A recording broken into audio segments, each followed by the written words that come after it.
नमस्कार श्रोते हो, परमात्मा साई भक्तिसार साईमानी 891 चॅनलवरती तुमचं सर्वांचं मी स्वागत करीत आहे। जर आपल्यापैकी ह्या चॅनलवरती कोणी नवीन असाल तर चॅनल सबस्क्राईब करा, जेणेकरून मी जसे नवनवीन व्हिडिओ अपलोड करीत जाईन तसे नवीन व्हिडिओचे नोटिफिकेशन तुमच्या मोबाईलवरती येत राहतील। आपण ह्या व्हिडिओमध्ये नवनाथ ग्रंथाची फलश्रुती पाहणार आहोत। श्री नवनाथ भक्तिसार या ग्रंथातील प्रत्येक अध्यायाची फलश्रुती। अध्याय 1, भगवंताची कृपा होईल, सर्व प्रकारे कल्याण होईल, भविष्यातील योजना सफल होतील, सत्कार्य सिद्धीत जाण्यासाठी मार्गदर्शन मिळेल, संबंधबाधा असल्यास ती नाहीशी होईल। अध्याय 2 मध्ये गुरुकृपा होईल, कठीण कार्यात यश मिळेल, काव्य प्रतिभा प्राप्त होईल, धन मिळेल, विजय होईल।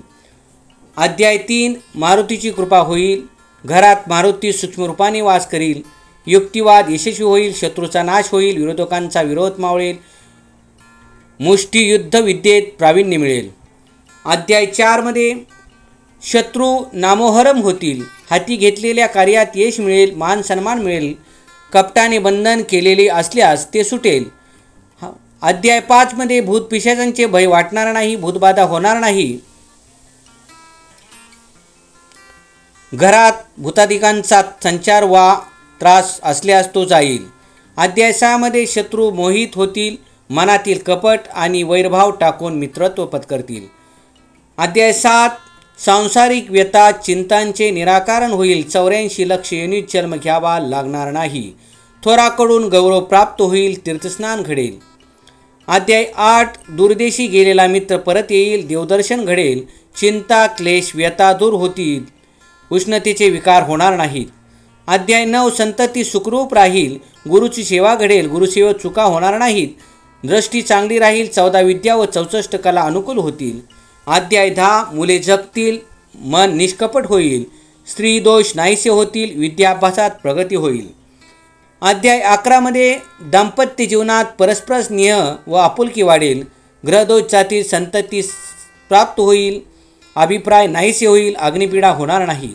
अध्याय 12 मध्ये देवतांचा लोभ असेल तर तो जाईल, त्या कृपा करतील, सवर्ण इंद्रिये चांगली राहतील। अध्याय 13 मध्ये भूताद्या वृंदिगत होईल, दूरस्थ गुरुची साक्ष पटेल, गुरुसेवा घडेल, गुरुकृपा होईल, स्त्री हत्येचा दोष नाहीसा होईल, पूर्वजांचा उद्धार होईल। अध्याय 14, शुभचिंतक लाभातील, शुभचिंतक लाभतील, आध्यात्मिक मार्गदर्शन प्राप्त होईल, तुरुंगातून सुटका होईल, लोकांमध्ये निर्दोष निष्कलंक राहता येईल, सदविवेक प्राप्त होईल। अध्याय 15, ग्रहकल व ग्रहक्लेशाचे निवारण होऊन घरात सुख शांती व समृद्धी नांदेल, गुरु आज्ञा पालनात कुचराई होणार नाही, तत्परता अंगी बाणेल, गुरुवरील विश्वास दृढ होईल, भविष्याची चिंता त्रास देणार नाही। अध्याय 16 मध्ये भावाभावामध्ये एकोपा नांदेल, स्वप्ने पडत असल्यास ती थांबतील, दुसऱ्याच्या गुरुबद्दल मनात प्रेम आणि आदरभाव राहील। अध्याय 17 मध्ये प्राणसंकट टळेल, योगसिद्धी होऊन सन्मार्ग प्राप्त होईल। अध्याय 18, दुसऱ्याची निंदा करणे, कुत्सित बोलणे आदी दोष जातील, स्त्रीहत्या ब्रह्महत्या असे महादोष नाहीसे होतील, कुंभिपाक नरकातून नरकयातना पूर्वजांचा उद्धार होईल। अध्याय 19, वृत्ती कर्तव्यापासून ढळणार नाही, परमानंदकारक मोक्ष मिळेल। अध्याय 20, ऐश्वर्य प्राप्त होईल, नृत्य मृदंग वादनादी कलामध्ये कौशल्य प्राप्त होईल, उच्चृंखलपणा जाऊन मन ताळ्यावर राहील, प्रपंच नेटका होईल। अध्याय 21, कर्तव्यबुद्धी जागृत राहील, व्रती लोभ मोहादिकांना बळी पडणार नाही, गोहत्येसारखे पातक नाहीसे होईल, पुण्यवृद्धी होऊन तपोलोकात जाता येईल। अध्याय 22, कठीण प्रसंगाला सामोरे जाण्याचे धैर्य प्राप्त होईल, भ्रूण हत्येचे बालहत्येचे पातक नाहीसे होईल, विद्वान पुत्र होईल, तो पंडितांना मान्य होईल।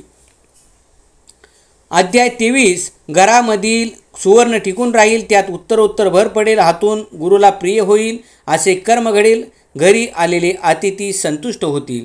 अध्याय 24, बालहत्येचा दोष जाईल, संतती सुखी राहील, संकटात साह्य मिळेल, पशुधन वृद्धिंगत होईल. अध्याय 25 धन सुरक्षित राहील, त्यावर चोरांची दृष्टी पडणार नाही, पुन्हा मनुष्य जन्म प्राप्त होईल, शाप बाधणार नाही, सुंदर सुलक्षणी पत्नी मिळेल व उत्तम गुणांनी युक्त असा पुत्र होईल. अध्याय 26 गोहत्येचा दोष जाईल, स्वभावाने चांगली अशी मुले होतील, ती मात्यापित्याशी शत्रुत्वत वागणार नाहीत, उत्तम गुणवान असे मित्र लाभतील. अध्याय 27 हरवलेली वस्तू सापडेल, गेलेला अधिकार पुन्हा प्राप्त होईल, सौभाग्य प्राप्त होईल, ऐश्वर्य मिळेल. अध्याय 28 उत्तम गुणांनी युक्त अशा स्त्रीची लग्न होईल, ती पतीची अखंड सेवा करील, कन्या व पुत्राच्या विवाहातील अडचणीचे निराकरण होऊन त्याचे विवाह होतील. अध्याय 29 क्षयरोग बरा होईल, अतिदैविक अतिभौतिक व आध्यात्मिक अशा वित्रिवित तापांचे निराकरण होईल, आत्महिताचा निर्धार दृढ होईल. अध्याय 30 आपल्या धनावर चोरांची वक्रदशी पडणार नाही, चरित्र निष्कलंक राहील, उत्तम संतती होईल.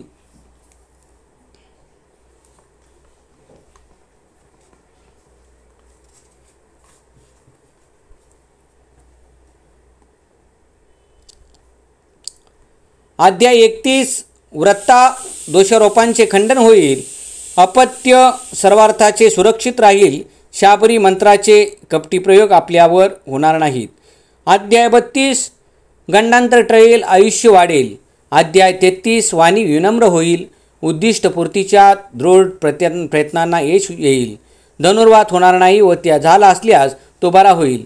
अध्याय 34 हाती घेतलेल्या सर्व कार्ये यशस्वी होतील. अध्याय 35 महासिद्धी प्राप्त होईल, कीर्ती होईल, मातृपितृकुळातील 42 पुरुषांचा उद्धार होईल. अध्याय 36 सर्पभय नाहीसे होईल, सर्प आणि विंचू यांचे विष उतरून मनुष्य बरा होईल, घरात अन्नधान्याची कमतरता पडणार नाही. अध्याय 37 गुरुभेटीची तळमळ उत्पन्न होईल, गुरु दर्शन देतील, दुशीलपणा जाऊन विद्या प्राप्त होईल. अध्याय 38 व्रती समाधानी होईल, हिवताप नवज्वर व इतर ताप नाहीसे होतील. अध्याय 39 युद्धात विजय मिळेल, तीर्थयात्रा घडेल. अध्याय 40 या अध्यायाच्या नित्य पठणाने नवनाथ भक्तसार ग्रंथाच्या या पारायणाचे पुण्य मिळेल. हा अध्याय चिंतामणी व कामधेनूप्रमाणे असून त्याच्या पठणाने सर्व इच्छा पूर्ण होतील. यश, श्री, कीर्ती, वैभव, मानसन्मान, प्रतिष्ठा, धनधान्य, संपन्नता, दारापुत्रादिक प्रपंच सौख्य प्राप्त होईल.